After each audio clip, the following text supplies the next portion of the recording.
Sebuah gugatan bagi logika yang tertidur. Sudah waktunya kita berhenti sejenak dari kebisingan duniawi dan mengajukan pertanyaan mendasar ke dalam lubuk hati. Mengapa kita ada di sini? Dan apa yang membedakan kita dari ciptaan lain di alam semesta? Sejak kecil, kita diajarkan tentang ritual. Kita tahu bahwa salat adalah tiang agama, jembatan vertikal hamba dengan Sang Pencipta. Kita juga paham, zakat adalah jalar sosial untuk menyeka air mata kaum duafa. Keduanya adalah pilar utama yang tak boleh goyah. Namun, pernahkah kita membuka Al-Quran dan menghitung frekuensi kata yang meluncur dari lisan wahyu? Jika kita melakukannya dengan teliti, kita akan menemukan fakta tekstual yang mengejutkan, sekaligus menjadi gugatan besar bagi spiritualitas kita yang sering kali mekanis di dalam kitab suci ini. Perintah salat diulang dalam berbagai derivasi sekitar 100 kali. Perintah zakat disebut sekitar 30 kali. Namun, tahukah Anda berapa kali Al-Quran menuntut manusia untuk menggunakan akal, berpikir tafakur, merenung tadabur, dan mengingat tadzakur? Ratusan kali. Ratusan ayat bertebaran dari Al-Baqarah hingga An-Nas, bergerak laksana ombak yang menghantam pantai kesadaran manusia. Ada paradoks besar hari ini. Kita melihat peradaban yang fasih dalam ritual, namun gagap dalam konseptual. Kita melihat jutaan dahi bersujud, namun di saat yang sama, kita menyaksikan kemunduran sains dan ringkihnya umat terhadap serbuan hoaks. Mengapa terjadi? Karena kita telah menidurkan akal yang justru oleh Al-Quran dibangunkan secara paksa di hampir setiap lembarnya. Al-Quran tidak menginginkan manusia menjadi robot spiritual. Allah tidak menciptakan manusia sebagai replika malaikat yang patuh tanpa ruang dialektika. Tidak pula seperti hewan yang bergerak hanya berdasarkan impuls insting dan syahwat belaka. Manusia diciptakan sebagai khalifah pengelola bumi, dan mahkota dari kekhalifahan itu adalah akal. Ketika Al-Quran meletakkan perintah berpikir di atas porsi yang begitu masif, ia sedang memproklamasikan dirinya sebagai kitab sepanjang zaman. Ia tidak hanya berbicara kepada masyarakat Arab abad ke-7, tetapi kepada manusia modern abad ke-21, kepada para ilmuwan dan generasi masa depan. Perintah berpikir dalam Al-Quran adalah bukti bahwa Islam adalah agama yang digerakkan oleh ilmu pengetahuan, dirawat oleh kesadaran kritis, dan diabadikan oleh kontribusi nyata dalam menghidupkan bumi menjadi lebih baik. Kekayaan bahasa Al-Quran dalam membedah aktivitas berpikir menunjukkan bahwa Islam memandang proses kognitif manusia memiliki tingkatan-tingkatan yang terstruktur. Tafakur refleksi ilmiah dan fenomenologis. Kata tafakur berarti mengolah pikiran untuk sampai pada pengetahuan yang mendalam. Dalam Al-Quran, tafakur hampir selalu dikaitkan dengan observasi terhadap alam semesta dan hukum kausalitas. Ketika Allah berfirman, mereka memikirkan tentang penciptaan langit dan bumi. Islam sedang meletakkan dasar bagi metode ilmiah. Tafakur mengubah ketakjuban mistis menjadi pemahaman ilmiah yang produktif. Bagi manusia, tadabur perenungan makna konseptual. Jika tafakur berorientasi pada objek fisik, maka tadabur berorientasi pada teks dan makna. Kata ini berarti melihat melampaui apa yang tampak di permukaan, mencari implikasi logis dan tujuan akhir dari sebuah firman. Allah berfirman, maka apakah mereka tidak merenungkan tadabur Al-Quran?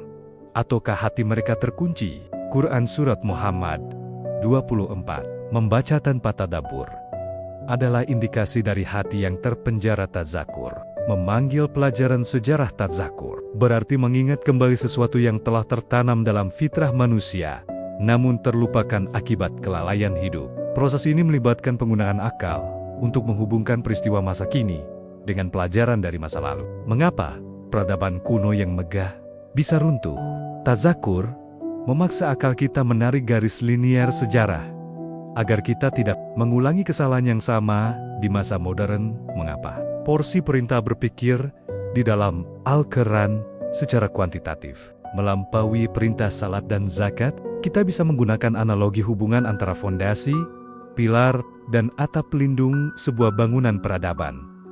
Salat dan zakat adalah pilar yang sifatnya fiks, tetap, sakral, dan tidak berubah melintasi zaman. Tata cara salat 5 waktu sejak zaman Nabi hingga hari ini tidak boleh berubah, karena mekanismenya telah dicontohkan secara rigid. Wahyu tidak perlu menggelang-ulang petunjuk teknisnya hingga ribuan kali di dalam Al-Quran. Namun, bagaimana dengan tantangan mengelola bumi?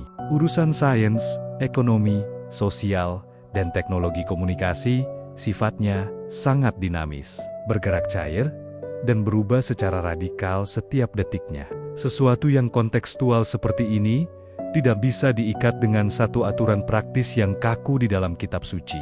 Jika Al-Quran menuliskan aturan teknologi abad ke-7, maka kitab ini akan usang di abad modern. Disinilah letak kejeniusan ilahi. Al-Quran tidak memberikan tumpukan jawaban, jadi untuk segala urusan dunia, melainkan memberikan kita alat pembuat jawaban, yaitu perintah berpikir.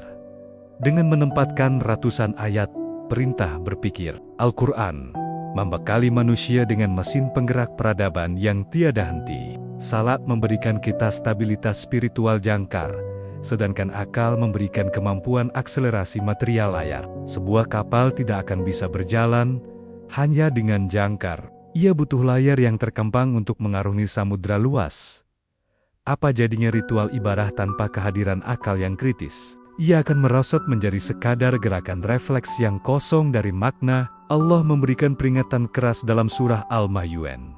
Maka celakalah orang-orang yang sholat, yaitu orang-orang yang lalai terhadap salatnya. Kelalaian di sini adalah kelalaian intelektual. Mereka salat secara fisik, namun otak mereka tidak memproses makna dari kalimat yang mereka ucapkan, sehingga salat gagal menjadi perisai dari perbuatan keji. Jika kita ingin melihat bagaimana posisi Al-Quran memandang manusia yang menolak berpikir, tidak ada ayat yang lebih tajam selain surah Al-A'raf ayat 179. Dan sungguh akan kami isi neraka jahanam banyak dari kalangan jin dan manusia. Mereka memiliki hati akal, tetapi tidak dipergunakan untuk memahami. Mereka memiliki mata, tetapi tidak dipergunakan untuk melihat. Dan mereka mempunyai telinga, tetapi tidak dipergunakan untuk mendengarkan. Mereka seperti hewan ternak. Bahkan lebih sesat lagi, mereka itulah orang-orang yang lengah. Secara biologis, orang-orang dalam ayat ini tidak cacat. Mata mereka bisa melihat dunia, telinga bisa mendengar, dan otak bisa dipakai menghitung keuntungan materi.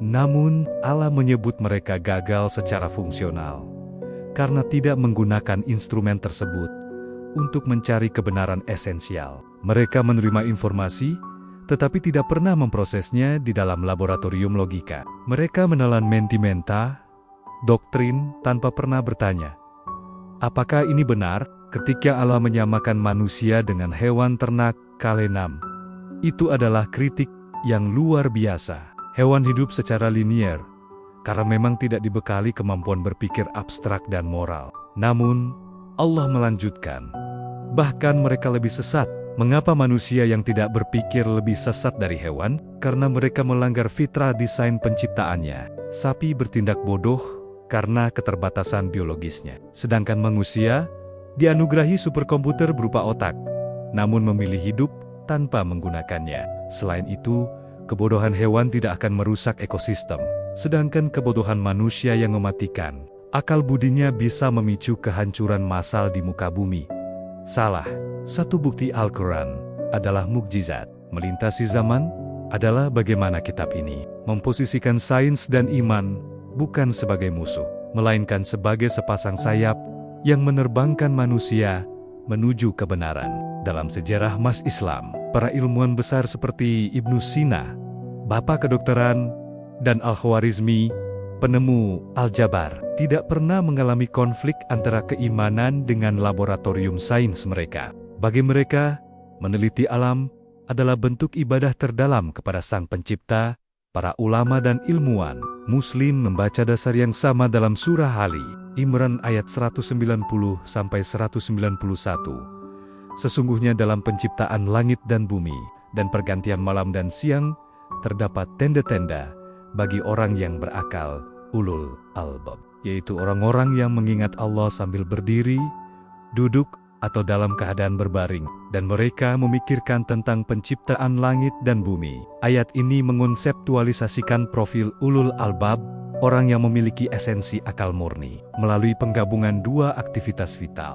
Zikir mengingat Allah sebagai kecerdasan spiritual, dan fikr memikirkan ciptaan sebagai kecerdasan intelektual ilmiah. Seorang muslim yang utuh tidak boleh pincang. Jika hanya berzikir tanpa berfikir, ia akan menjadi orang yang saleh, namun tidak mampu membangun peradaban. Sebaliknya, jika hanya berfikir tanpa berzikir, ia akan menjelma menjadi ilmuwan yang dingin dan menciptakan kerusakan tanpa beban moral.